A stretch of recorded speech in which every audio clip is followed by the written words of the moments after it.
Yeah, I'll quickly, very quickly tell you where I came from. I grew up in Detroit in the dairy business. My grandfather actually, one of my grandfathers first came here in 1908, and he was hired by the state of Michigan because Detroit was having, had an infant mortality rate that was twice that of all the other major cities in the country. And so they suspected that there was an issue with the milk supply, and so he came in as part of a team of people to investigate it.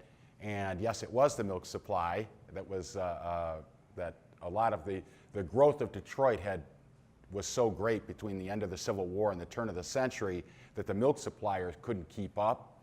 And that was back when you had milk peddlers, guys that pulled their cans of milk around to the neighborhoods on wagons, and then you went out with your jar and they ladled it in there. Well, it was taking them too long now. They were out in the sun and in the weather far too long with fairly dirty milk, so it was really not healthy. And plus, they were running out of milk, so some of the unscrupulous ones would water it down and add chalk. So when people were giving it to their infants, they weren't getting the nutrition, and so we had a high infant mortality rate. Well, once they solved that problem, my grandfather was out of work, and he went and ran one of the dairies down on Griswold, the new dairies down there. And so then my father, his father, my uncles were all in the dairy business. So every job I had growing up, every summer job was in the dairy business, and they were these large dairies. So when, So when I went off to school, I thanked the stars that I was never going to set foot in a dairy ever again. And then lo and behold, about 20 some odd years later, or not that long, about 15, 20 years later, after my father passed away, my brother called me up. And he said, I was living in Chicago at the time, and he said, what would you think about taking some of the insurance money from my father's passing and his pension, and we'll start a small cheese shop, a small cheese making operation. And my comment at the time was, wow, that's a really stupid idea because I hated those jobs. Why would I want to do it again? And he said, no, this will be different. And so he was in Ann Arbor at the time, so I drove to Ann Arbor, and we sat down with Ari Weinswig, who was the founder of Zingerman's. And Ari, was bringing in cheeses from Europe that very few other people were bringing in. So I got to sit down there and taste some cheeses, and if you promise not to tell anybody, I'll tell you the honest truth, I grew up on Velveeta and Brie that came out of a can, and that was cheese to me. So when we sat down with Ari and we were tasting all these amazing cheeses, what caught my attention and interest was that they all started with the same ingredients. So how do you wind up taking cow's milk and turning it into Gruyere or cheddar? It just doesn't seem to make sense to me. Coming from any cooking background, it depends on your ingredients. Everything's going to taste the same, but this tasted so different. So I wound up working after a little bit. I wound up a friend of ours that owns Neal's Yard Dairy in London gave me a list of 15 cheesemakers in Europe, in England, to call, and in the British Isles, to call and see if I could go work for them. So after I went through the first 10 or 11 or so, and they said no, very quickly, I came across one guy that lived in Wales, and his comment was, I don't really like Americans, but you can come and stay for a fortnight. So I jumped on that one. That was as close as a great, gracious invitation as I was going to get. So I wound up moving over there. I wound up staying with him for 2 years, with he and his wife, and he taught me about cheese making. And then we came back and we started a small dairy in Ann Arbor. And then we closed that down after about 5 years. It was painfully clear why every cheesemaker I visited drove a car that was 10 years old. There's not a lot of money in cheese making. But after that, then I started Zingerman's Creamery in 2001, and then that's the dairy I sold about 3 years ago. Okay, so appreciate that. But that's my background. So I've been making cheese since the late 80s. And you'd made yogurt. Anybody else ever make cheese before? What kind? Goat milk? Oh, okay. You make feta? Yeah. Mozzarella, okay. From your store. Oh, it wasn't my fault. Making cheese at home is very difficult. Yeah. Did you make cheese? Cottage cheese. Oh, cottage cheese. Okay. You know, they don't make cottage cheese the way they used to anymore. Back in this, I'm not going to tell you when, but when I used to work at the plant, they made cottage cheese. They actually cultured it. They don't do that anymore, and I'll kind of explain that as we go. Has to do with shelf life.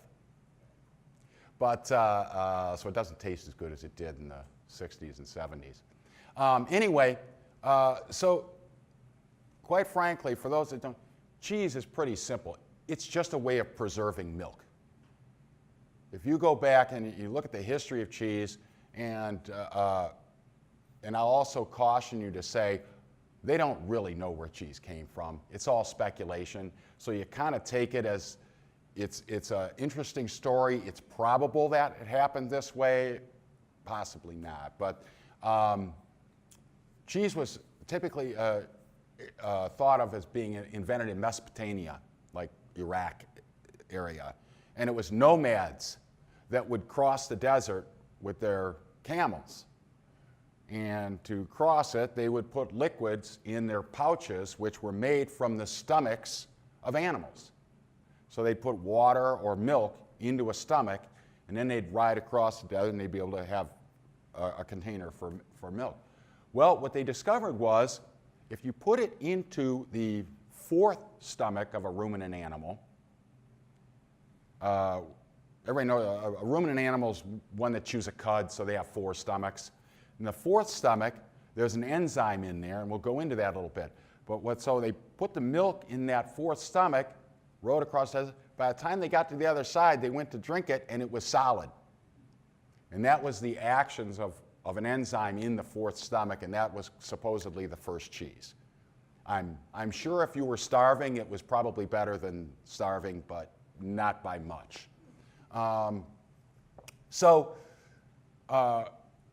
Milk in the old days, you didn't have refrigeration, and a cow, we're going to stick with a cow, would give about 4 or 5 gallons of milk a day. Without refrigeration, the milk would last 1 day. So they needed a way to preserve it. And that's what cheese did, because, and a lot of people don't understand, but a cow, and I'm going to keep talking about cows, but know that there's a similar story for sheep and goats. But a cow has to have a calf. Once she has a calf, she'll then give milk for about 300 days. So if you lived up in the Alps, up in the mountain regions, you had a cow. And that way you had a reliable source of calcium and protein. And you always had that, except for 2 months of the year when the cow didn't give any milk. Well, the other time of the season, it's given 5 gallons of milk, and you can't drink 5 gallons of milk every day. That's where cheese came in. They took that milk and they tried to preserve it so that they'd have a reliable source of calcium and protein for the times when they weren't getting milk. And depending on where you were from, depended on how long do you need to preserve it for. So if you're in a kind of a gentle pastures in the Loire Valley of France, and there's a lot of people around, you know, pretty populated area, you didn't need a cheese that would last a year. So that's what kind of evolved out of those areas. If you lived up in the mountains and you had really no idea how long winter was going to last, and it was brutal conditions and everything, you made cheeses that lasted a lot longer, were far more durable, and could withstand a lot of punishment. Okay? So the idea is you just needed to preserve that milk. And so that's why we have so many different kinds, is different areas needed it for different purposes. Does that make sense? And please, feel free to ask, pipe up and ask questions, because I do I do these classes a lot, and sometimes I kind of shoot through things kind of quickly, and it might not make sense. That said, if you totally understand how cheese is made after this, I wasted 30 years of my life learning this, and you picked it up in an hour. But anyway, so what we're going to sample today is about 12 or so cheeses, and they're all varying different types of cheeses meant for different things. All right. So first thing in preserving, turning the milk into cheese is there's 4 steps that you have to go through to preserve milk. And it's just like preserving tomatoes, just like preserving peaches. There's very much similarities to it. You have to first sour the milk, acidify it, raise the acid levels in it. Milk has a lot of bacteria in it, and some of them are good, some of them are pathogens. Salmonella, Listeria, E. coli, that can get into milk through, not the milk, it's through the milking process. The cows don't produce it, we do when we milk them. But acidic conditions, pathogens don't like acid conditions. So it was a way of creating safety and flavor in a cheese. So you have to sour the milk. And the other thing about this is these steps, some of them go on throughout the entire life of the cheese. Okay, so the cheese is alive and it's continuing to sour throughout its entire existence until it's dying, okay, for lack of a better term. So you first sour the milk, then you coagulate it. You turn the liquid into a solid, and that's what the nomads discovered.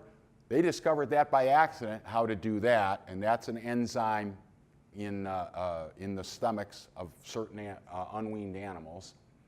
Then, this is the part that gets really close to fruit and vegetables. You got to take water out of it. Okay? Milk is about 87% water. All the bacteria that lives in milk lives in the water. So the more water you take out, the more bacteria you take out, and the longer the cheese lasts. Okay? And seriously, if this doesn't make sense, let me know. And then there's the texturing. And some cheeses they call texturing because they don't have a texture. Go figure. But that gives cheddar its distinctive flakiness, or it gives Gruyere a creaminess to it. That's the texturing technique, okay? So, and then I'll keep coming back to this in just a second. But the important thing to note is when you look at milk, and again, this is a Holstein cow and how it breaks down. It's 87% water, 3.5% butter fat, 3% protein, and 3% sugar, lactose. This is the physical qualities of milk. There's also a microbiological that's also very important too that we'll start to get into in a second when it comes to acidification and things. The great thing about cheese making and the really aggravating thing about cheese making is that this varies between all species. So a goat has a little less fat, a little more protein. Sheep have much more fat, much more protein, sugars, and you have to treat them all differently. That's the easy part, because if you're dealing with sheep milk, you know you're dealing with sheep's milk, so you know how the recipe should work. If you're dealing with a Jersey cow, again, anybody that knows Jersey cows, they give very rich milk. Again, you have to be very different with it. You treat it much differently, but again, that's a known variable. The part that gets tricky is it also varies with the season. So, and the stage of lactation of the animals.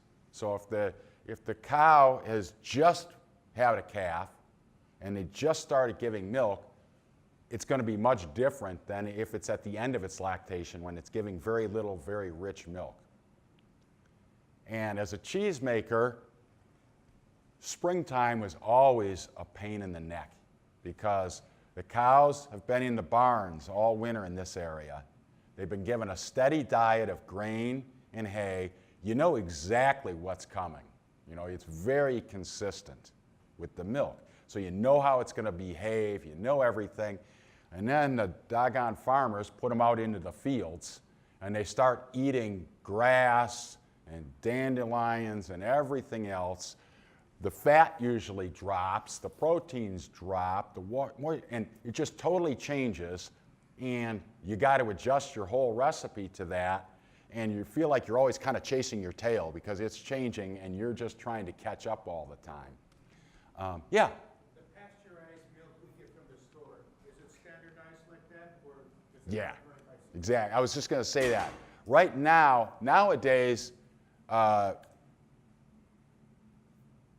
no judgment here. We treasure consistency in all of our foods. And it's kind of, I call it the McDonald's syndrome. You want to go to McDonald's in San Diego, it needs to be the exact same as going to the McDonald's in Saline. Well, we go to the store and we buy cheddar, and we want all of it, and we want that to always be the same. If we buy a certain brand of cheddar, we want it to always be the same. Cheese wasn't supposed to be like that. All of those variables I just talked about, it's supposed to change. And it's supposed to change the cheese. And to me, that's what I love about cheese. So I love raw milk cheeses that are inconsistent. Most people don't. Most people like a certain level of consistency. But in answer to your question, if the big cheese manufacturers or the big dairies, milk comes in off the tankers and they test it. Okay, they test it and they said, oh, the fat's too low. They add cream to bring it up to that level. The proteins are too low. They add skim milk powder to bring up the proteins. So it's always the same. And then they do the one worst thing you can do to milk is homogenize it. They do that. And that's a purely convenience thing. It makes it hard to digest for us, but it doesn't separate like it used to. And for a lot of people, that's important. And they pasteurize it. And pasteurizing in itself is a good thing, really. I caution people that get into drinking raw milk. I always have to caution them and say, look, unless you know the farmer really well, it can be dangerous. So it's a kind of a dangerous thing to get into. But people are passionate about it. So that's the answer. It's all about creating consistency, and that's what I was trying to do with a cheesemaker. I was trying to bring out the seasonality of the cheese. I wasn't trying to dampen it down. And we're going to taste one cheese here in particular that shows it will dramatically change in another couple of months. And it has to do with, and I'm sorry, I'm going to ramble a little bit here. This is cheddar. This is the traditional way of making cheddar. And this was one of my jobs in England, was putting cheesecloth on it. And the cheesecloth, I mean, that's what cheesecloth gets its name, is protects the cheese. This cheese is over a year and a half old. And the cheesecloth is important because it's protecting the cheese from bugs. And if you want to know what bugs do to a cheese, this is a cheese called mimolette. And the sign of a very good mimolette is that the conditions for aging it were perfect for cheese mites. And cheese mites will attack a cheese. And that's what a cheese mites will do to a cheese. So, and I'll bring it around here. See, it kind of creates this almost moon-like surface to it. Well, it's okay with mimolette because it's a really rock-hard cheese, and they're not going to get into the cheese itself. Yeah. And you actually pass it around. Nobody can eat the rind on it if you want to pass it around. But yeah, you might not want to. A little brown dust comes off of it. But you see. So, but if you had a cheddar, which is a fairly soft outside, cheese mites will get right into the cheese really quickly and destroy it. So that's a sign of a very good mimolette. It's also I used to make Cheshire cheese in England, and when the cheese mites showed up on that one, it was a nightmare because you had to get them off of there, which meant you had to wash them all. You had to wash all your cheeses, and then you had to do it every week because they keep coming back. So anyway, my point is the cheesecloth is on there to protect this cheese from those bugs, because any cheese that you're going to age more than 8 months is going to develop those. And the nice thing, nowadays we use cryovac, plastic shrink wrap, where we vacuum seal them, or we use wax, like the Dutch like to use wax. The problem with those is they're impermeable. No moisture can come off the cheese. Cheeses are meant to keep aging. You've shut off, there's a lot of live bacteria in this cheese, so you've shut off the oxygen to those bacteria, so the cheese is no longer really developing anymore.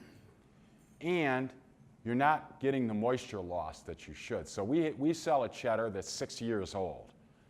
That's a modern invention. You couldn't do that without vacuum sealing it, okay?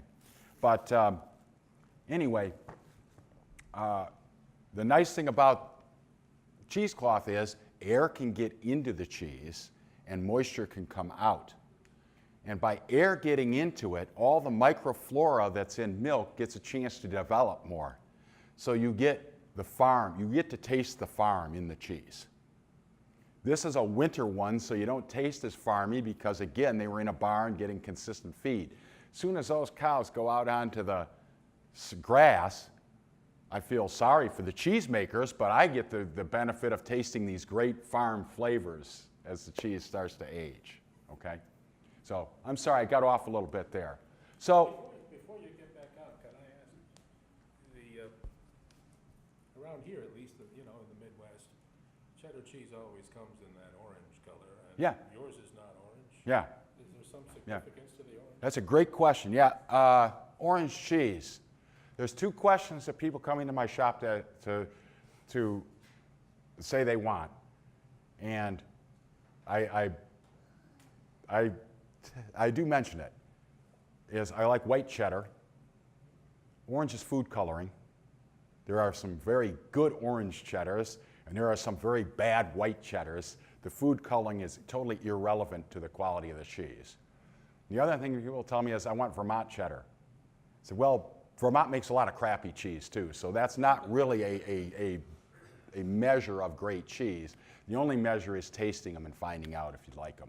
And so it is food coloring. And if there's, when we get towards the end, I'll make a note to answer that question a little bit, because it's an interesting story as to why they color cheeses. It's another one of those, though, and they're kind of folk tales. Not quite sure it's true, but it's a great story anyway. So this is the milk composition, and what's not listed here is the microbiology of milk. And so we go back to that house in the Alps, and they got 5 gallons worth of milk. In every tablespoon of milk, there's 60,000 bacteria right out of a cow, which is natural, it's fine.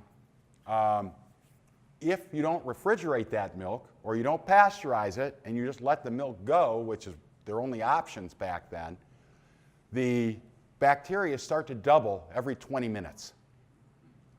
So by the next day, you've got several million bacteria, more than that probably, in a tablespoon of milk. And what happens when bacteria multiplies is they convert the lactose into lactic acid. And since acid is sour, that's where our term comes, soured milk, okay? And I'm not saying you guys did this, I'll confess to it. Every so often, I've had the instance where milk is soured in my refrigerator to the point where you get the clumps in there.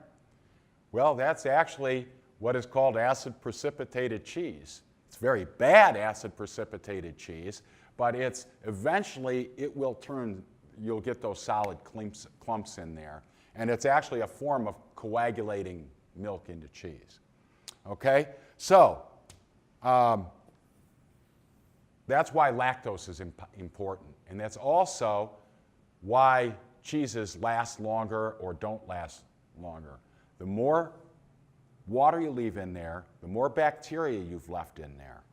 The more bacteria you've left in the cheese, then the more rapidly they're going through lactose and converting lactose. Once the lactose is gone, the bacteria start dying. You start getting off flavors from the, you start to taste bitterness and other off flavors from the cheese, and the cheese shop puts that cheese on sale. So be cautious of cheese shops putting things on sale. There's a reason for it. And it's usually taste it first. That's all I'm saying. Anyway, so acidification of cheese, and then I'm going to get, this is where about the time my wife says shut up and start passing cheese. So acidification is you sour the milk. There's two ways to do it. One, you can do it probably, a very common way is to add citric acid. My mother used to add lemon juice to milk to make lemon cheese, which was fine, except that it all tasted like lemon. So that's a chemical souring. This is mozzarella curd. This isn't mozzarella cheese yet, it's mozzarella curd. This is set with vinegar. And the reason they do that is the shelf life is much longer. So rather than have your cultures convert lactose into lactic acid, you just added enough vinegar into it and it's automatically that sour. Okay? The other way to do it is you add bacteria to the milk. And you add very specific bacteria, and remember that tablespoon of 60,000 bacteria? There can be 20 different varieties of bacterium in there. And they all behave differently. They'll all create nuanced flavors. And that's why when I say I like raw milk cheeses, I like it because if you pasteurize that milk, you wipe out all but about 3 of those different strains of bacteria. You're left with only the most dominant strains of bacteria. It leads to consistency. So now the cheese is always going to taste the same. You don't have all these weird bacteria from spring flowers that the cows got into. My first job in England, in Wales, by the way, was I showed up the farm and he says, the cows are getting into wild onions. Got to get up into the meadows and get all the wild onions out of there. So I ran up to the field and I ripped out all the wild onions. Never had the heart to tell him, I have no idea what a wild onion looks like. I'm just ripping up everything that wasn't grass. And I have a sneaking suspicion I got into some of her gardening up there and ripped up some of that. But wild onions, cows love it, and it makes the milk bitter, and it makes the cheese bitter. And he could pick that up in the flavor of the milk. It's really subtle. I would not be able to. He could. I've worked with cheesemakers that could tell the cows weren't moved. Anybody ever been to Shelburne Farms or heard of it? Shelburne Farms was built by the Vanderbilts. It's in Vermont, Shelburne, Vermont, just south of Montreal. And it's a beautiful education facility, but it started off as a dairy farm. And they make very good cheddar, and they give lessons and classes and music and cheddar making and everything. It's an education center. But the cheesemaker there, they've gone through about 5 of them since I knew him. Bill Clapp, he's passed on now many years ago, but he could tell that the cows weren't moved. They had grazed too long on the west meadows. You got to get them over the east meadows. He was yelling at not yelling, he was telling them, you got to move them more frequently. And I was a bit skeptical, and darn, they showed me the records, and the cows hadn't been moved in a certain time. So they could pick that subtlety up, and it's subtle. I'm telling you, these guys are good at their jobs. But that's because they're picking up different bacteria. And does the cheesemaker want to bring those out?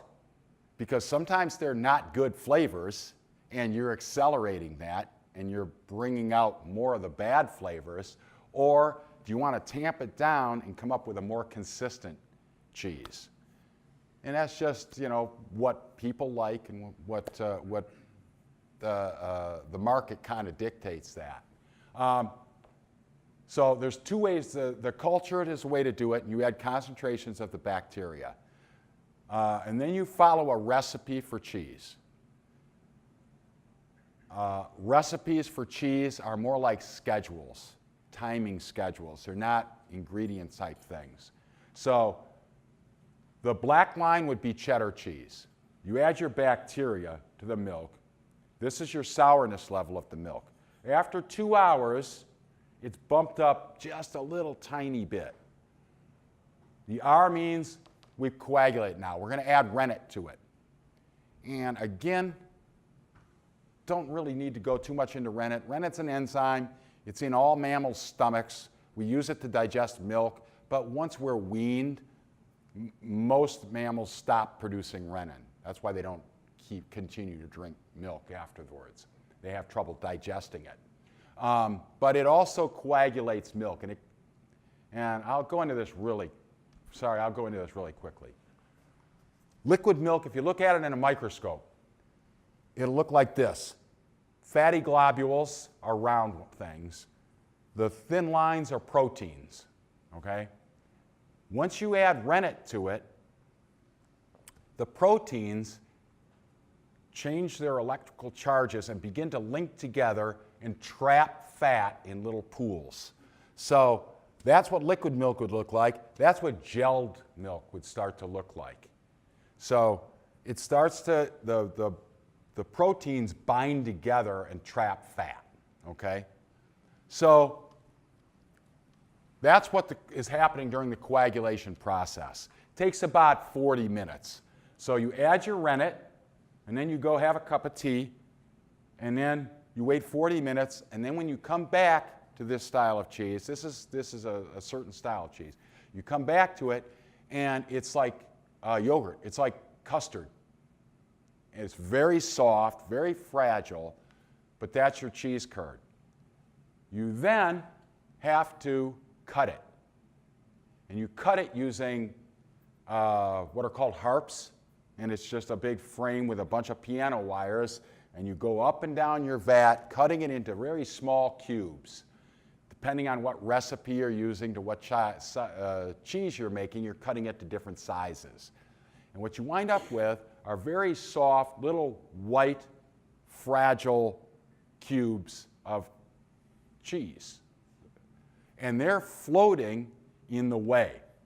Whey is just the water with the little proteins and fat mixed in.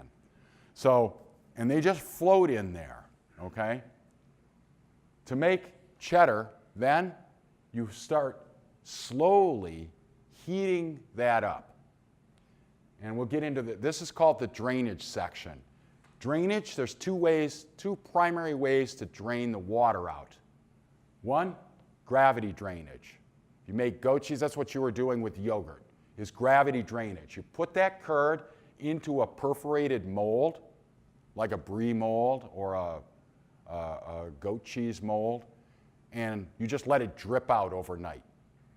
Or you put it in cheesecloth bags and let it drip overnight. That's gravity drainage.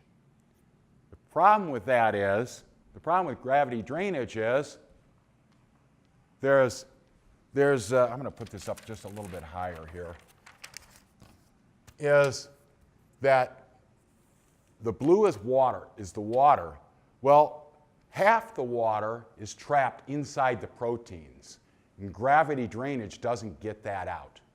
So you can't make a long-holding cheese just using gravity drainage because you've left too much water in there.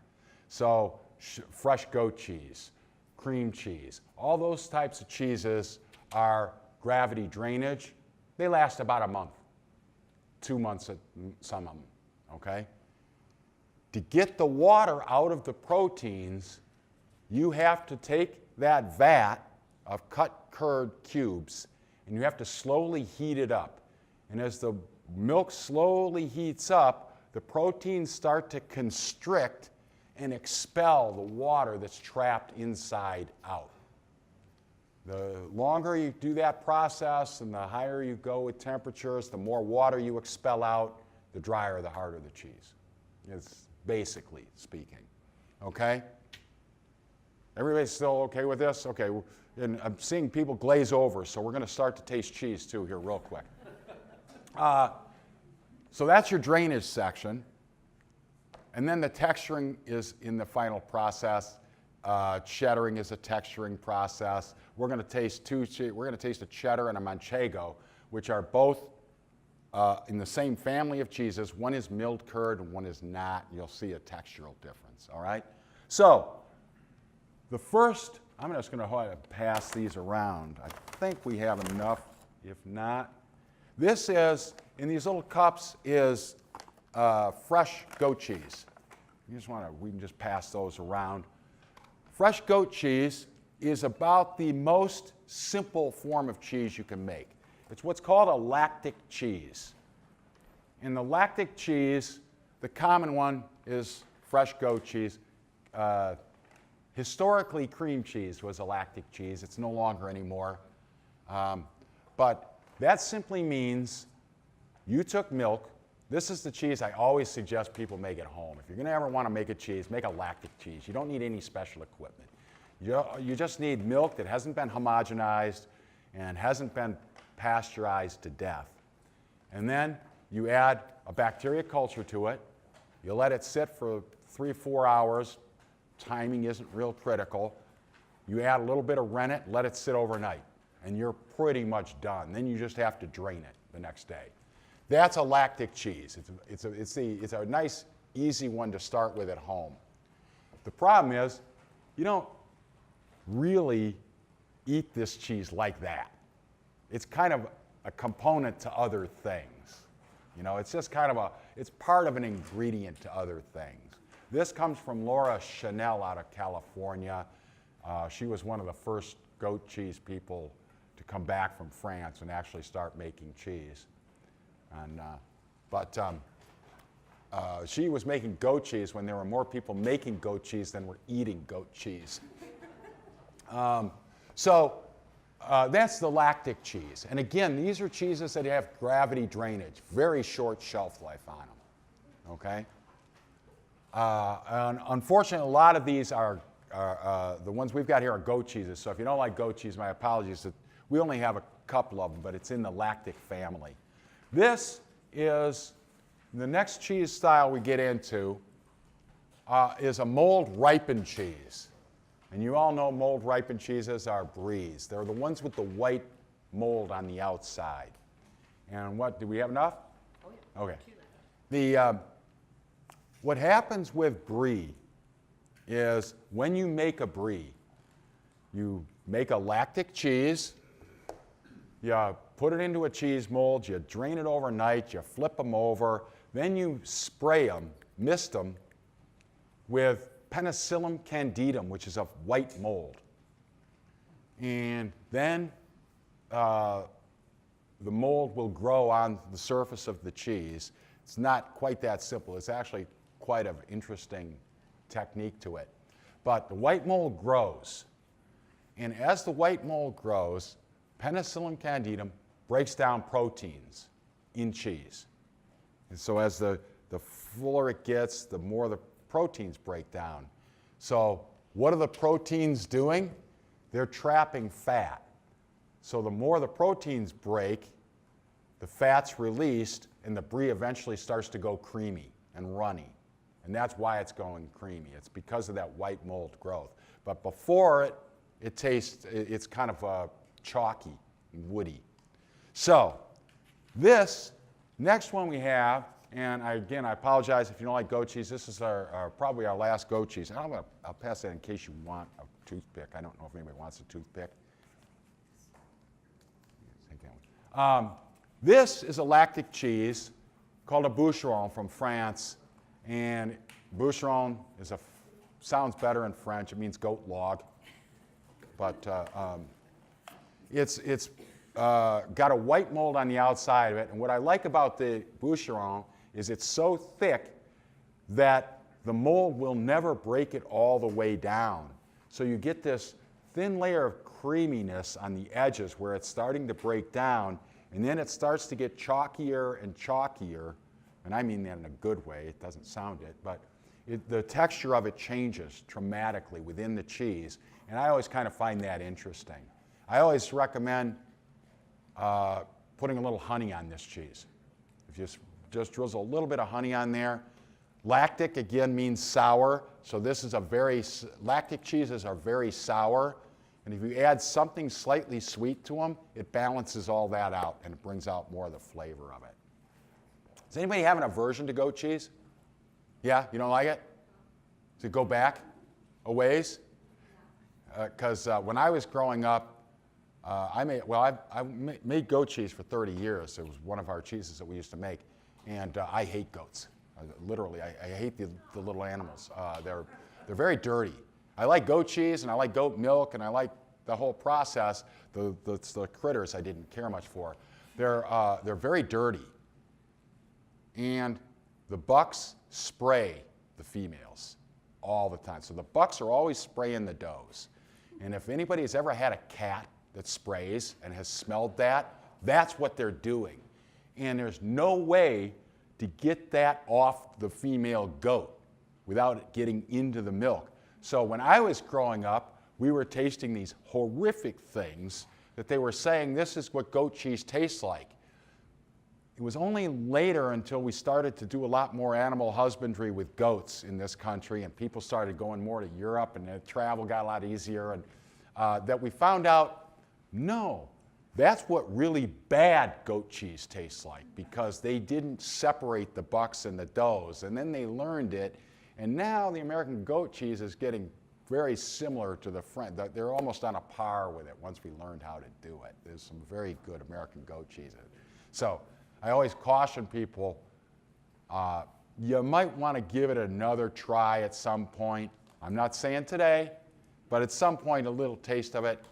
Some of them, you'll find that urea scent is gone with most of them. It's still a little bit there because it is different. But anyway, so is anybody picking up the textural differences there? I don't know if these pieces are big enough to really see it. This has also been at room temperature. Another very important thing, always serve cheese at room temperature. If you serve it cold, you're muting the flavor of it. And some of these cheeses, not to discourage you from coming in, but some of these cheeses are $35, $40 a pound, and you want to make sure you're getting $35 worth of flavor out of them. And so you want to serve them at room temperature. What about storing them? Do you store them in cold?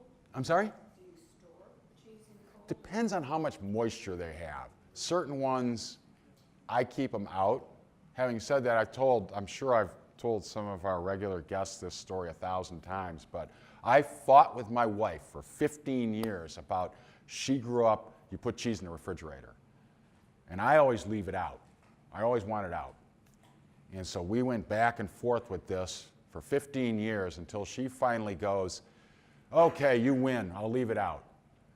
And then we got this dumb as a stone fat wiener dog.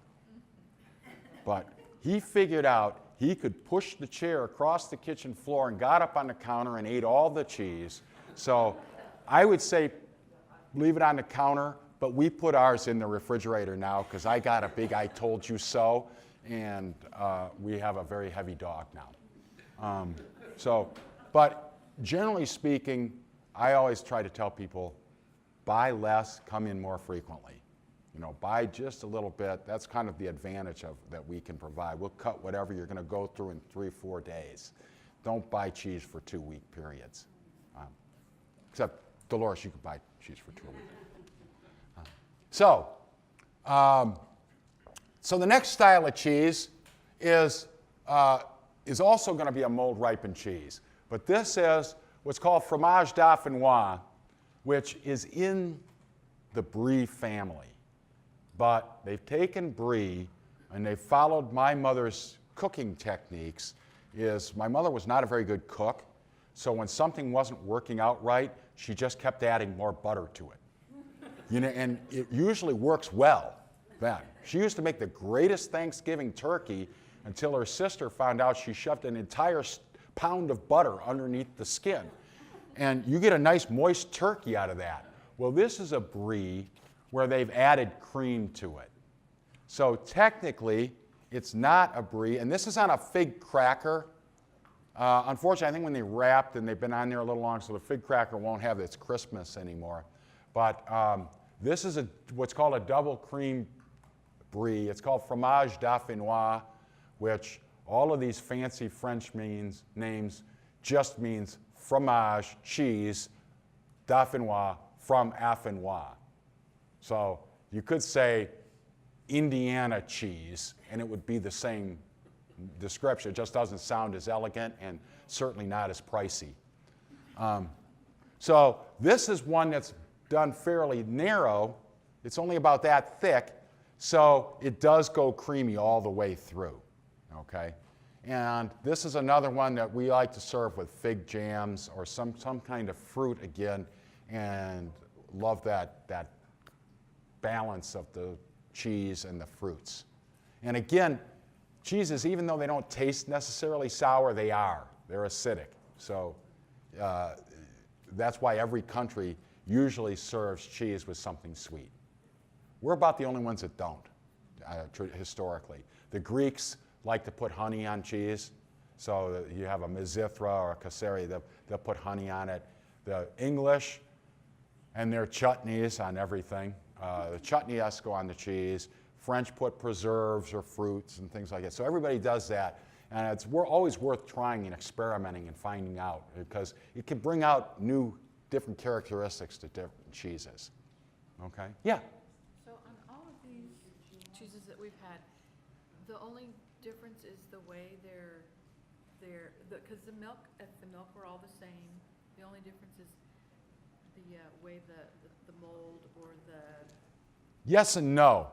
I was going to this is the cheese recipe, and it's how rapidly do you sour the milk over a certain period of time.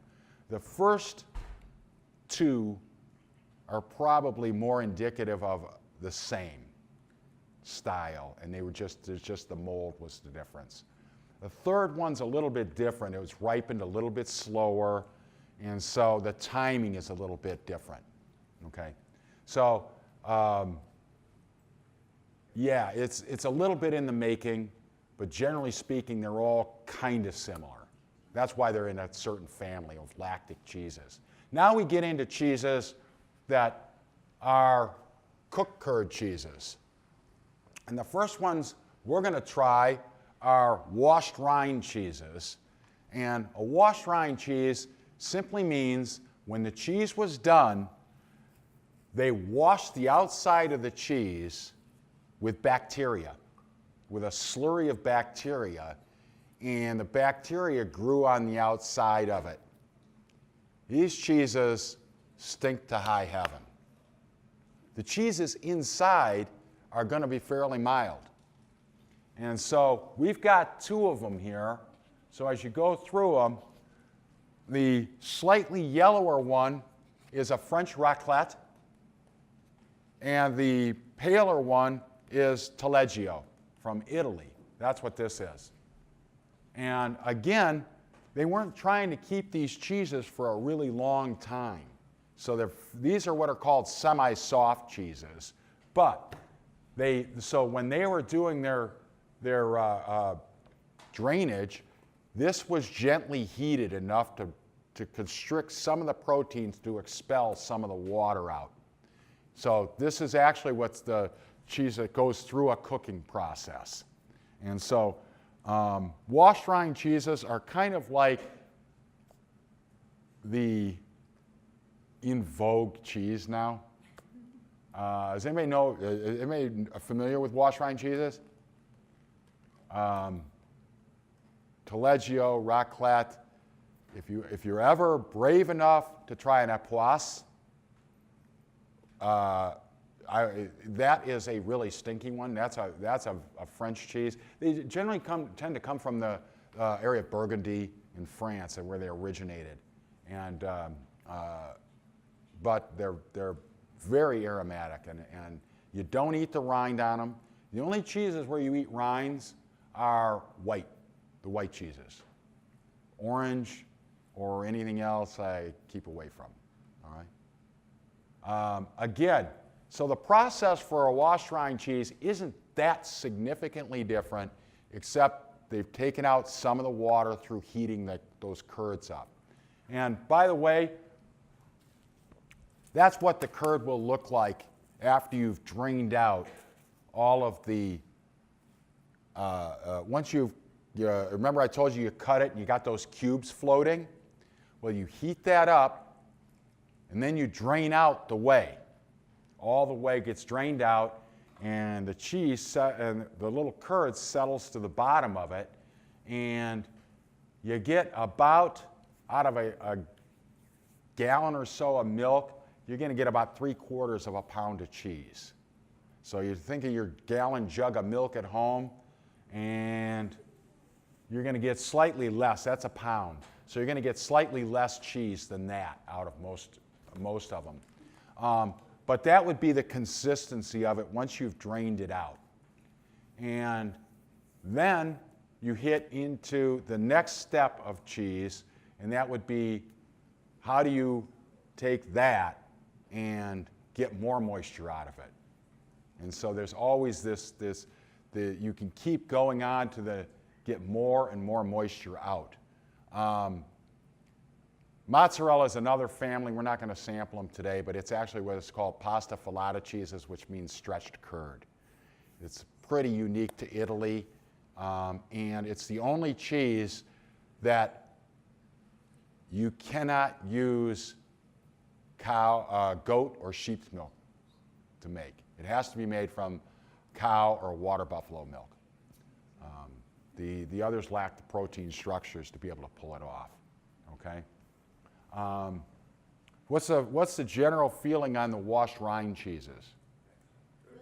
Good. So They're definitely a sticky cheese. what's that? They definitely have a sticky cheese. Yeah, you get that sour tinge. The Taleggio does that more than the raclette, I think. And which one was the raclette? The darker one. It was a little firmer. That was a little bit, okay. Yeah. And we used to use Taleggio a lot to cook with in pasta sauces. It's good for that too. Oh, thanks. This is actually for when we start to talk about cheddar. Cheddar, I spent most of my time making hard cheeses, so I tend to go a little bit more into depth in those. So now you've tasted the washed rind cheeses, and again, that's bacteria. That orange is bacteria. It's going to be gritty. It won't hurt you to eat the rind, but there's a grittiness to it, and it's not the most pleasant thing I've ever tasted. Okay, and again, it's very aromatic. The other thing about all these families of cheeses, there's also hybrids. So some of the cheeses that we get into, like the Gruyères and things, are also washed rinds. They wash the rinds intentionally as well. So there's always some kind of mixtures on all of these. That's why it gets so difficult to try to categorize how many families of cheeses there are.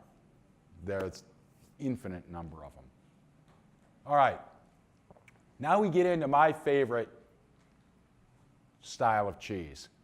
These are called uncooked hard cheeses.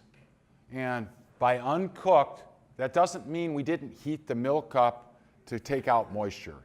It simply means the temperature never went over 110 degrees. So, and this is, the black line is how we make cheddar, okay? So, over here is our sour scale. How sour is it at any given time? This also is why it's so difficult to make cheese at home. Milk right out of a cow, healthy cow, on this scale of titratable acidity would be about 0.14. The finished cheddar is going to be about 0.64 when you're all said and done. So you got to go from 0.14 to 0.64 acidity, which again doesn't mean a whole lot, but you get a sense of the scale here in a second. The first 2 hours, you're just slowly heating up your milk. And the way we used to do it was you'd go out and you'd pump the milk over from the milk tank in the morning, from the evening milking the last night. You'd pump that into your cheese vat and you'd start heating it up.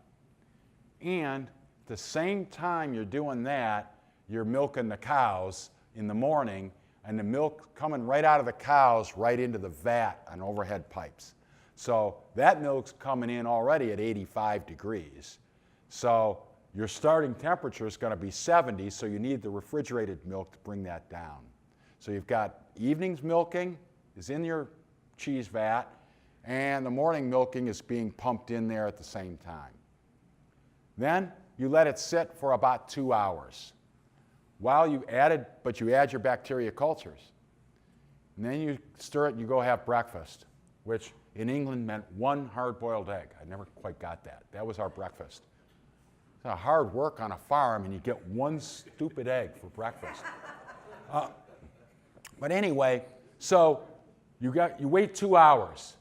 At 2 hours, this 0.14 has nudged up to 0.20, which means that some of the proteins have just started to become the neutralized.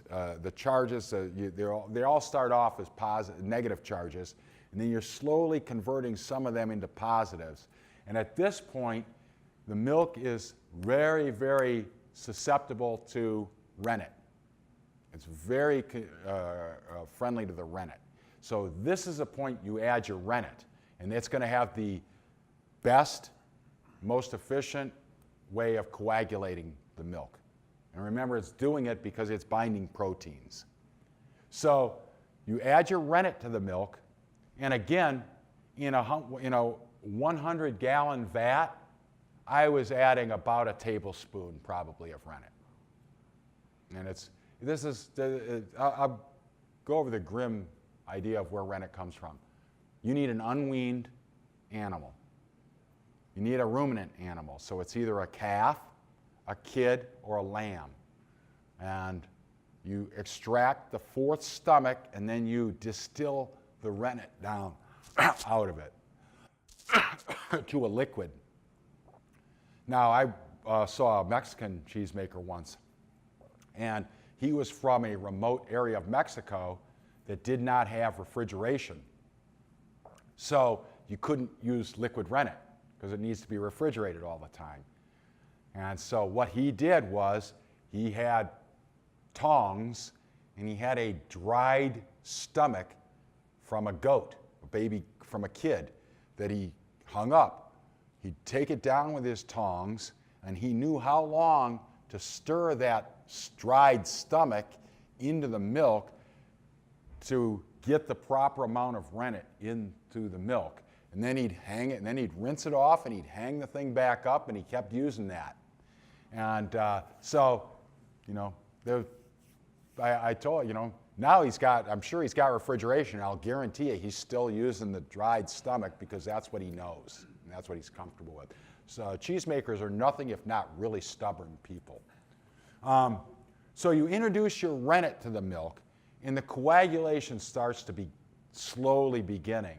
After about 40 minutes, cheesemakers have a technique to test this. You stick your finger into it, and then you lift up, and the curd is really soft, but it will break cleanly across in front of your finger, and you can kind of judge whether it's ready. And it should be ready. You might have to wait 2-3 minutes. We're not talking about long periods of time. The difference between letting it go too long and not long enough can be 5 minutes. You could ruin your cheese vat. So you could ruin your cheese for the day.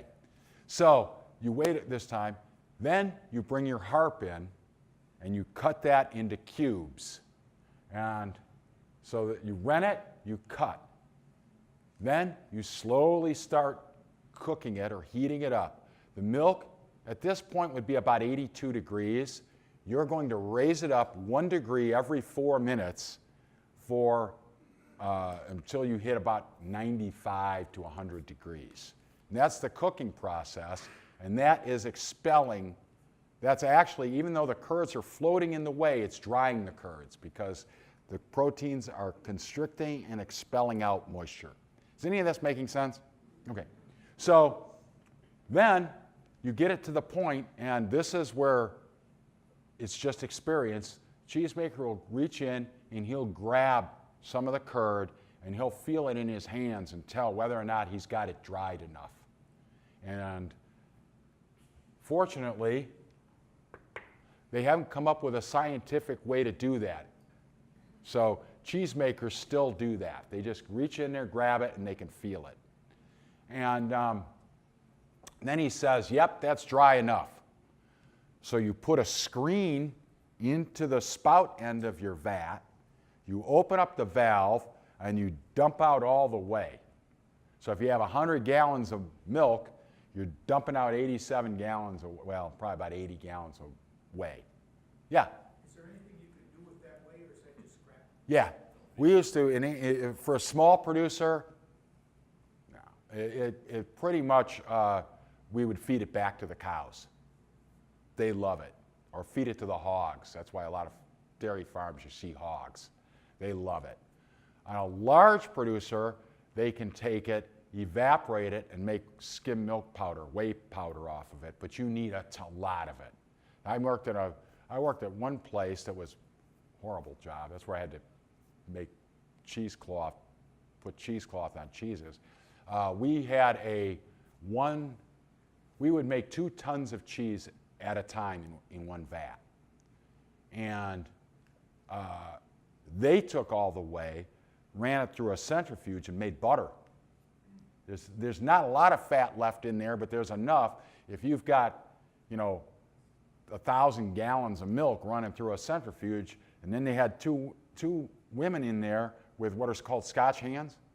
They're 2 wooden paddles, and they would scrape it along the side of the centrifuge as it would go, and then you have to knead the butter to get the moisture out and plop it down, and it was cultured butter, which there's another one, to your other point, there's another thing that's kind of disappeared. Cultured butter because of the inconsistency. It tastes too much like cheese.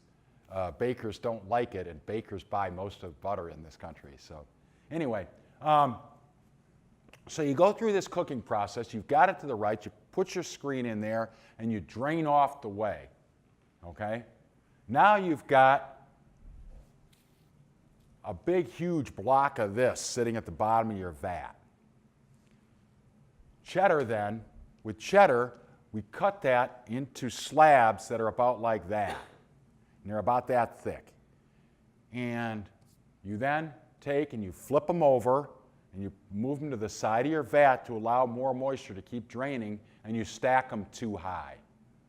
Then you go have a cup of tea.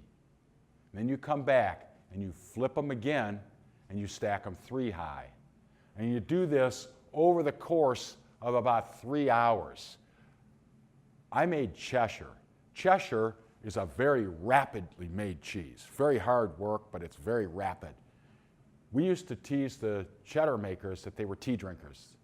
That's all they did. They drink tea all day long because they have all this dead time in between here. It's not actually true.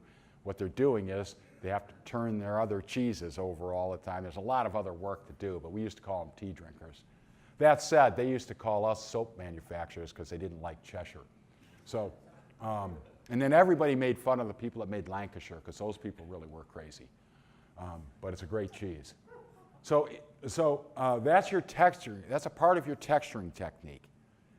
Then you hit a certain point. Now what you've done is you've gotten the moisture out of the cheese. You've gotten it to the right texture, and you've all coordinated those to hit the exact same right time. So it's not enough that if it takes you 8 hours, now your bacteria is too sour.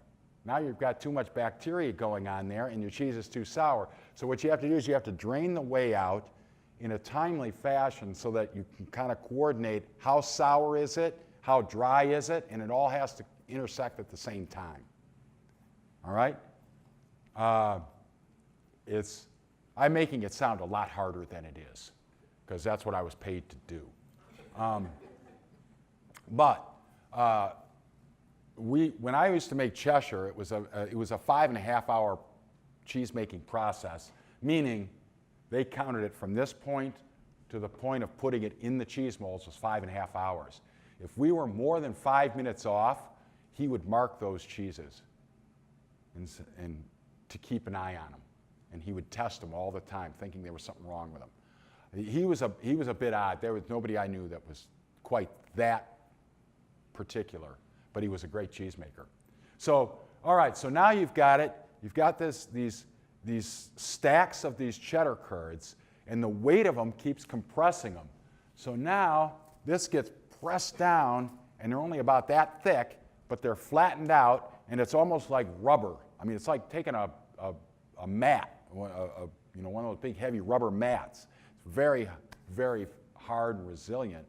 You then feed that through a curd mill, which takes these big slabs and cuts it up to the size of your finger.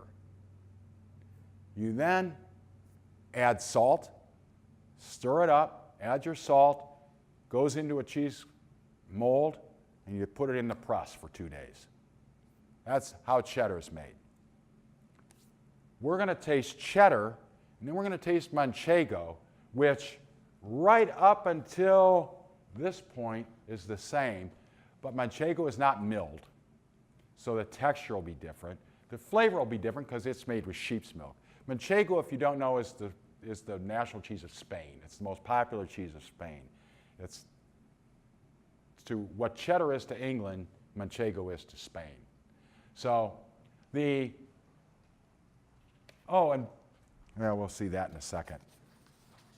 So the crumbly, kind of orangish one is cheddar, and the yellow is manchego. And while we're passing those around and people are tasting them, I'll tell you, okay, orange cheese. Why'd they start doing that? In the old days, up until mid-20th century, farmers would calve all their cows in the spring. So if you had 50 cows, they all had calves in the spring. You had a flush of milk then, right when they started giving milk. And the definition of a dairy cow, by the way, is the dairy cow has been selectively bred to produce more milk than the calves need. Beef cows wouldn't do that. They would produce just enough milk for the calves. So the cheesemakers would only use the milk the calves didn't need. So in the spring, when the cow's first freshen, they give a ton of milk. It's a little bit more watery, so instead of 3.5% butter fat, might be 3.25% or so. Then, as that, remember it's going to give milk for 300 days, but the volume continually drops over the season to the point when you get into the late fall, early winter, cows aren't given very much milk, but it's extremely rich milk because the fat percentage goes up because of the less volume. The fat is where a lot of the coloring is, where the carotene is in the coloring of the milk. So the cheeses that were made in the fall were much more yellow and creamier looking than the cheeses that were made in the spring. And going back to my mom, they had more fat in them, so they tasted better. So when people would go to the cheese shops and they'd see the cheddars lined up on the wall, they'd point at the yellow one, the orange one. I want a half pound of that one. I don't want the spring cheese. So the cheese sellers said, oh, you know what? I don't want to buy your spring cheeses anymore. I only want to buy your fall cheeses and your winter cheeses. And so the cheesemakers said, oh, okay, to heck with that. They dyed them all orange so you couldn't tell which was which. Okay, that was the kind of the story of the origin of coloring cheeses. It was to hide the seasonality. Well, in this day and age, people no longer, most people split their herds up. So you're only calving a third of your cows at any time, so you have a steady flow of milk all year round. And because a third of them are beginning their lactation, a third of them are in the middle, and a third of them are ending it, the fat stays consistent throughout. Does that make sense? I've never heard that story. Yeah, well, there's also the other story is Cheshire cheese, which is the one I was trained in, is a peach-colored. So they dye it with a little bit of food, just a little bit, so it's kind of peachy colored. And the story goes, Cheshire was invented in Whitchurch, which is near Cheshire, is in Cheshire, England, but it's right on the border of Wales. And this was back when the English did not think highly of the Welsh. They're still that way, but this was back when it meant something because there was actually a border there. And so Cheshire was a very popular cheese, so the Welsh started making it too on the other side of the river. And so they started making Cheshire. Well, the English Cheshire makers went to the Ministry of Agriculture of England, and the Ministry of Agriculture dictated to the Welsh that you have to dye your Cheshire orange so that the fine, upstanding people of England can tell which are the inferior Welsh cheeses versus which are the fine English Cheshires. And lo and behold, the orange ones sold more. So they went right back and got rid of that law real fast, but now they all dye them orange. Okay? So that is a cloth-bound cheddar from January of 2017. So it's about a year and a half old. You might get little crystal bits in there. Those are crystallized amino acids, and that happens in the cheeses that are usually aged around a year or so. Okay? And then the Manchego is one of my favorite cheeses because Manchego, I also sell wine. It goes well with wines. It holds up. Sheep milk, we're talking about cow's milk being 3.5% butter fat. Just so you know, sheep milk can be 6 to 8% fat. Also, because of the high fat content, there are certain sheep milk cheeses that are coagulated. Instead of using rennet, they use Burdoon or what's the other name for that? Cardoon. Thistle. They use thistle, and that will coagulate it. But so if you ever see a torta del casar or something, some of these very famous Spanish soft cheeses, they've been coagulated using thistle or some kind of vegetation. And it's because the fat content of sheep makes it really easy. It's easier to collect 6% than it is 3.5%. Okay? So what's your take on the cheddar? It's pretty good. Well, it's very different than an American style. Even though this one's from, the one you tasted is actually, and this is, I've made this joke a lot of times. I like that cheese because it's the only time in my life I get to tell people, here's a really good cheese from Missouri. It's from Missouri, and you don't usually think of Missouri as being the hotbed of great cheese, but they do a very good one. And what I love about this is, because of that cheesecloth, that cheese is going to change. And so if you like it now, you really tend to savor it because next month it's not going to taste like that. And the following month it's not going to taste like that. And so there's something nice about knowing you may not ever get to taste that flavor again. It's a very unique thing. So you appreciate it a little bit more. If I, the American style, so when I worked in England, I used to have to put this cheesecloth on a cheese. We made wheels. This is a 20-pound cheddar truckle. And that's the purists don't believe a cheddar can be 20 pounds. It needs to be 60 pounds. So I had to take them 60 pounds. Then you smear lard all over the cheese.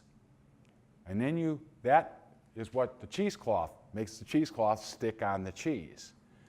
Then you hoist the cheese onto your shoulder, this 60-pound greased pig thing onto your shoulder, and you walk into the cooler, and you have to walk up this very un-OSHA-approved ladder to set it on the racks. And after I did that for about 3-4 hours, all the British started making fun of the American because he was only carrying one at a time. So I was much younger then. So then I started, I'm going to stand up for my country. I'm carrying 2 of these stupid things up and putting them on the shelves. I later learned out that very few people actually did carry 2 of them. They were just trying to get me to do something stupid, and I did it. But I would put the 2 up there. By the time you're done, you're totally covered in lard. And the cheeses, and then they have to be turned over every day, and which is another story because they're slippery. And if you drop this when it's really young and you happen to rupture a little bit of that cloth and create a little fissure, air will get into it. And what's in the air is mold. So you can get accidental blue veining throughout the cheese. It's very common with Cheshire, and we'll get into that in a second, because blue cheese is very acidic, and Cheshire's blue mold likes acid conditions, and Cheshire's a very acidic cheeses. So we used to, every so often, cut open a Cheshire, and it's that peachy color, but somebody had dropped it, not me, somebody had ruptured that cloth, and it had this very thin, faint blue lines in there. So I was working in a shop in London, and I said, Randolph, do we have to call the cheesemaker and get a credit on that cheese? Because I cut this open, and here was this blue mold inside this Cheshire. He goes, no, we call that a green fade, and we charge 2 pounds more. Because you may never again taste that. It's a pure accident. You may never again be able to experience that. And blue mold has a certain flavor and characteristic to it, and so they treasured that. There's a cheesemaker in Wisconsin, I know you guys know him, that know of him, that now does it purposely. He puts blue mold in his cheddars and creates blue cheddar. So you come in and try those someday. This next category of cheese, I'm sorry, we're getting a little late here. Yeah? Is there a reason why the wheels of the cheese are a certain thickness for different cheeses? Yeah, it depends on how purist you are. So a brie, proper brie, has to be 3 kilos, and a certain shape. You can't just reduce it and make a mini brie for a table, because they do age differently. They said, so this one, I'm not that purist, but they would say it doesn't age properly. The texture is different. And the other thing I love about a cheddar is, this part out here near the rind will taste a lot different than this part in the middle. So if you've got a wheel, instead of that big around is that big around, that becomes more accentuated. And so the variables within the cheese are more interesting. We'll have them in around the holiday. The problem is they're very expensive right now. So I happen to like 2 particular types of cheddar from England, and they're large, so selling cheese is like selling wine. Once you open them, they're only getting bad. So you got to go through them fast. You don't want a cheese. You'll see stores that have, from the East Coast, Wegmans. Have you ever heard of Wegmans? Big advertising is 500 types of cheese. I'll guarantee you 450 of them are inedible, because nobody goes through that much cheese. Nobody. So, all right. So that was the uncooked curd. Oh, we're going to do cooked curd. Uncooked curd, meaning we kept the temperature under 110 degrees. So before we do that one, we're going to do this one. This is Gruyere. Gruyere is a cooked curd cheese. Cooked curd cheese meaning it goes up over 145 degrees. Okay? And what does that do for it? Well, one, you have to use a different type of bacteria, because the reason you don't go over 110 degrees with those cheeses is it kills the bacteria. So now you have what are called thermophilic bacteria that love heat. And Emmental, Swiss cheese, we call Swiss cheese here with the holes in the eyes. That's actually called Emmental. These are all Gruyere-style cheeses. And Gruyere means that each vat makes one cheese. And it's in Switzerland, where the best ones come from, they use copper. You cannot use copper in the United States. You have to use stainless. And it does alter it. And you can tell it in the color of the cheese. It's very bizarre, but there's, yeah, you really do need to see the difference side by side. There's a hue that the cheeses made in copper have. They're also called mountain cheeses because they were made usually up in the mountains. And they are durable. An Emmental, the Swiss cheese, a traditional one weighs 220 pounds. It stands about that tall. And if I took a baseball bat and hit it as hard as I couldn't damage the darn thing. And it's because they were in rough conditions. If they had to transport that cheese anywhere, it was down rough roads and on a wagon. It was good. They needed something that was durable to hang on to that. This Boucheron thing would have been dust by the time you get down those roads. So this cheese is really durable, and the size lets it age longer. Smaller cheese, particularly this one, you can't age it as long because it's going to dry out too quickly. But if you have a huge cheese, you can age it a long time. These are typically aged over a year. They melt really well. Okay? That's the other characteristic. Emmental, Beaufort, Gruyere, Appenzeller, these are all Gruyere cheeses. And you'll tell because they have that distinctive nuttiness to them or that kind of sweetness to them. And if you're ever wondering whether or not you can, how a cheese melts, a little trick is take a little thin piece of it and bend it. If it bends, it'll melt. If it snaps, it won't. It'll melt. Everything will melt. But it'll puddle. You know how cheddar kind of puddles and gets you little grease puddles? That's how you can always, that was an old chef's trick I remember being taught. That you take the cheese and you bend it over, and if it bends at all, and if it's flexible, it'll melt really well. Okay? So cooked curd cheeses, again, use a different type of bacteria. They're heated up to 175 degrees. They're then, the vats are usually about this big around or so, about this deep, and you take your cheesecloth and you take 4 corners and you go underneath it. These guys are impervious to heat because their arms are going right into 145, 150 degree way. They go down, scoop it all up, tie a knot on a crane, and it's all hoisted up. So you got this bag of kind of half liquid curd that then goes into a cheese mold. Then goes into an incubating room that if you have Emmental, one of the bacteria that you use in Emmental produces gas. Gas then creates bubbles in the cheese that harden as the cheese cools and you get holes in there. And there's a I used to be a judge for the American Cheese Society, and there's a very strict code as to how big the holes in Swiss need to be, how spaced apart they are, and you start to learn that if they're all bunched up in one spot, it's not going to be a good Emmental. If they're spread out better, and they have lanures, which are cracks.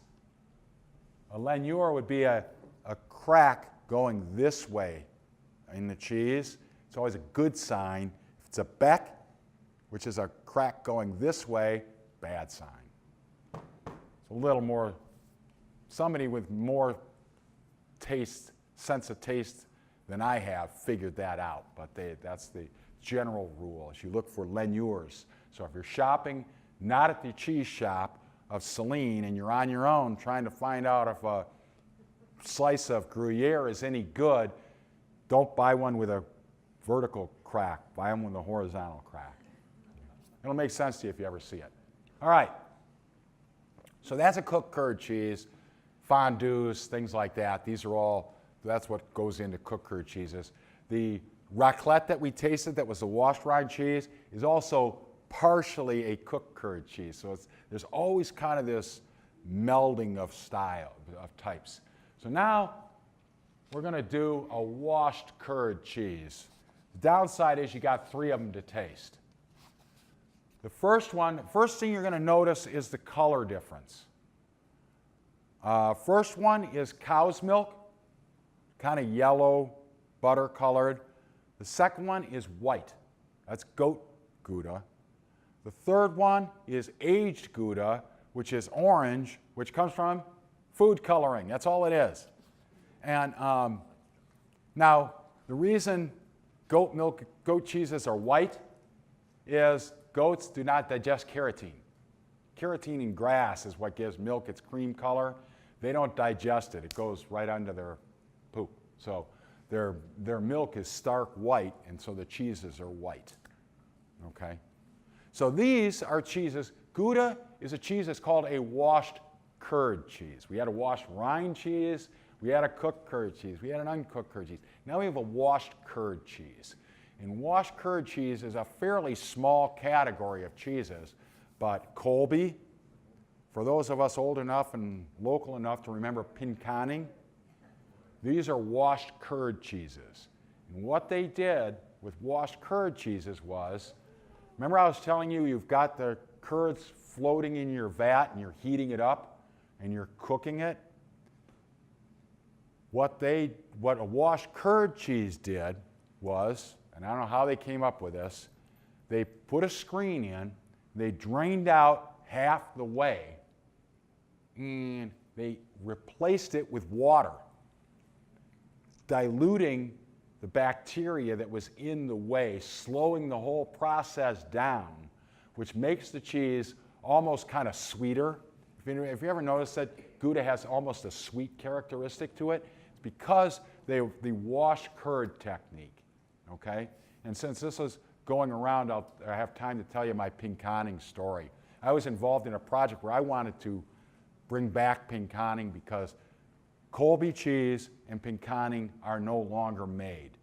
Don't believe what you see at the supermarket. Don't believe it. Those are not those cheeses anymore. What they now do is they make them all Monterey Jack, and they dye some of them orange and call it Colby. But it's not Colby. It's Monterey Jack that's been dyed orange. The bad part of that is you can call any cheese any name you want to.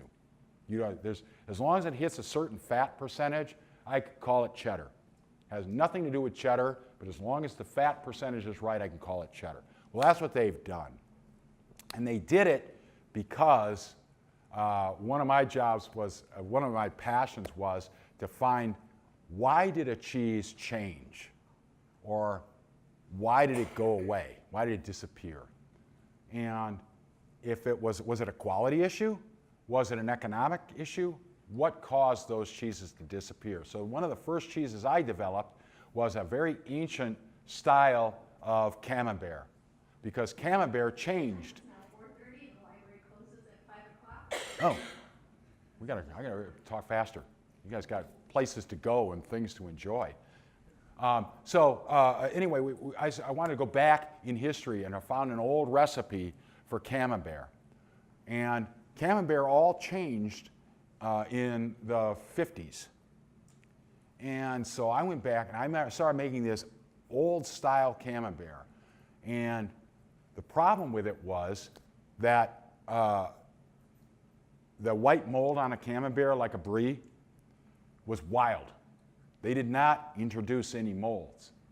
So whatever was in the air in Normandy, and it changes during the season depending on the wind shifts off the water and everything else, was growing on that cheese, and that was camembert. And lest you think that we invented corruption in our country, the French have a board that is called the AOC, which defines, if you call a cheese a camembert, you have to follow these steps, and you have to do it this way. And it protects the integrity of a cheese. So in the 1950s, the AOC changed the rules to make camembert that said now you're required to use Penicillium camberte mold on the exterior of the cheese. And we're getting rid of all those wild molds that are growing on the cheese. Well, I wanted to go back and see what that was like. And so what happened was the head of the AOC, though, his brother-in-law invented and owned the company that had the rights to Penicillium camberte. So he turned him into a millionaire overnight by requiring all camemberts to be made with this particular mold. I found out that That disappeared for quality reasons. I made horrid cheese with using the old techniques and relying on wild molds. But pinconning, I wanted to go back to, that disappeared because it didn't slice well. Colby and pinconning, you couldn't slice them because they were so porous, they shattered. And the big cheese companies make all their money pre-slicing cheese and packaging it up for you to buy all sliced. And they couldn't do that with that, so they just switched over and started making it all Monterey Jack. So we went back, and I contacted and found a guy that was one of the original makers of pinconning. He was in his 90s, and he was up in Frankenmuth. And I talked to him, and he explained to me how he did it. He explained that, well, I was trying to make Colby, and I screwed it up. He went too high with his temperatures. The acidity went kind of through the roof, and the Colby manufacturer rejected it, so he cut it up and sold it as pinconning, and it sold out, so he kept making it. That was it. And so I worked with Michigan State. We duplicated his recipe, and I told him, I said, well, I'm going to go work with Michigan State, and we're going to try to bring that back. This is the guy, one of the guys that invented it. He goes, why? It was a horrid cheese. So anyway, it's I think it's the youth that I loved. I was young when I was eating that cheese, so it tasted good to me. Anyway, okay, so that was Gouda, with wash curd cheese. And they do it to soften the acidity. We're almost done. Now, anybody not like blue cheese? I should have brought a goat blue cheese for you. Or cheese curds. Cheese curds. Cheese curds, do you know what cheese curds are? I'm from Wisconsin. No, it's raw. Every little town had a Yeah. cheese factory. Yeah, it's, We'd go and get them. remember I was telling you they grind this up into finger-sized pieces? Those are cheese curds. They just haven't aged them at all. So blue cheese. Blue cheeses, this is Gorgonzola. Every country, major cheese-producing country, with the exception maybe of Greece, that I know of has a classic blue cheese. England, it's Stilton. France, it's Roquefort. Italy, it's Gorgonzola. Ours actually happens to probably be Maytag, would be the most famous one in this country. But blue cheeses are made a little bit different. They're not pressed. You go through this whole process and you put the curds into a mold, but you can't press them because you need to leave pockets in there. And when you break up that curd, you mix in blue mold spores. And I learned this the hard way too. Blue mold, and there's one producer of Roquefort that still does this, comes from bread. It only comes from bread. That's the only source of this. So they grow it on bread, and now they don't, but this was the historical way of doing it. The cheesemakers would grow bread, and then they would, powder it off of there and dump it into their cheese. Well, inside the cheese, the blue mold's not going to grow because it's missing an element. But getting back to you don't press it because you need air pockets in there for the blue mold to be able to spread. So you got your blue mold inside your cheese, but it's not going to grow because it's missing an important characteristic, and that is air. Blue mold needs to have air. So the cheesemakers, once you make it, for the first 2 weeks, you daily go in and you have to pierce them with needles to get air down into the blue mold. So if you see a whole blue cheese, you'll usually see the needle marks that were in there to get the blue mold in. And lest we think any differently, nobody intentionally set out to make blue cheese. Nobody said, hey, it'd be a great idea if we put mold inside our product and people will love it. It wasn't that way. It was a pure accident. And one of my favorite blue cheese stories is a cheese from Dorset, England, called Blue Vinny. And this is that folklore stuff I was telling you about, but this is a great story. Blue Vinny in Dorset, it's also called Dorset Blue. in Dorset, they used to make a cheese, and it was called a Dorset cheese. And it was a very innocuous white cheese. It was about that big around. It was about that thick. It was about that big around. And they would sell it at the local markets. And everybody from Dorset was okay with it, but everybody else thought it was pretty flavorless. So, but one time, a guy shows up at the market, and he cuts open his Dorset, and there's all of a sudden, there's all these blue veins, blue mold in there. And it's very thin because he didn't leave air pockets into it, because it wasn't supposed to be a blue cheese. It was a pure accident. And people loved it. So 6 months go by, and he comes back, and and that blue is gone. 6 months go by, and he cuts it open, and there's that blue mold again, and people clamor for it and everything. And every week after that, he shows up to the market, and he's got those blue veins in there. And so the other Dorset makers asked him, and he showed them how to make it. So they were all making, and it became Dorset Blue or Blue Vinny.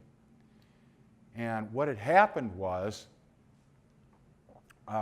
he made his cheese in his barn in a vat, and it was summer. And the yoke from the horse team of wood and leather had fallen off the wall and fell into his cheese vat.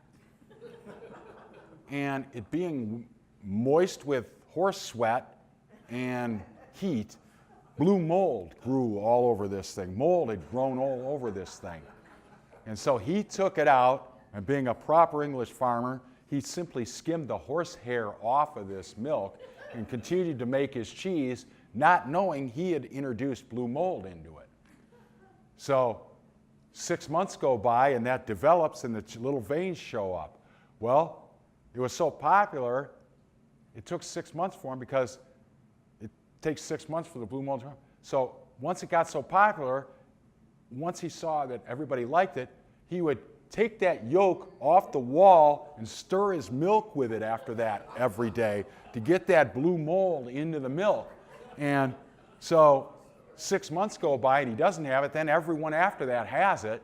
So he's teaching all these other cheesemakers, yeah, you got to take your wooden leather horse sweat yolk and stir your milk with it. And they did this for years, and the Ministry of Agriculture of England caught them. And all of a sudden, Blue Vinny disappeared until the scientists isolated what strain of mold it was and manufactured it for them, so now you can get it again. But the guy that told me that story was a guy by the name of Patrick Rance, and he was a great British historian. He's passed, but he owned a cheese shop too, and he's written a number of books on it. And he told me that story. He said, and you know what? Cheese has never been as good as it was. So, all right. Well, thank you so much. I'm happy to answer any questions you guys have. But again, just stop on in. We've got a lot of cheeses for you to taste.